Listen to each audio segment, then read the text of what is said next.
ஆட்சியிலே இல்ல. இவங்க எதுக்கு லேப்டாப் கொடுக்குறாங்க? வந்துட்டீங்களா? நல்லது எது நடந்தாலும் உங்களுக்கு பிடிக்காதே. என்னங்க வம்பிழுக்கிறீங்க? எல்லாருக்கும் நல்லது பண்றதுதான் எங்க வேலையே. சாப்பிடுங்க. அப்படியா? அப்ப ஏன் இன்னும் ஸ்டூடெண்ட்ஸ்க்கு லேப்டாப் தரல? அதான் கொடுக்குறோன்னு சொல்லிருக்கோமே சில பேருக்கு. எங்க ஆட்சியில ஸ்டூடெண்ட்ஸ் படிக்கும் போது எல்லாருக்கும் லேப்டாப் கொடுத்தோம். ஏன் நீங்களும் தானே வாங்கியிருப்பீங்க?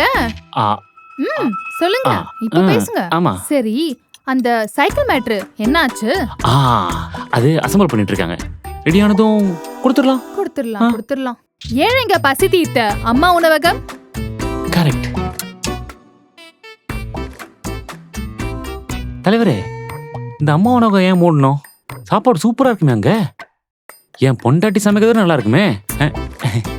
சரி, அந்த தாலிக்கு தங்க திட்டம் அப்படியே என்னன்னு கேளுங்க. ஹலோ தலைவரே, சரியா கேட்கல, இருங்க நான் வெளியே வந்து பேசுறேன். அப்படியே ஓடிடுங்க.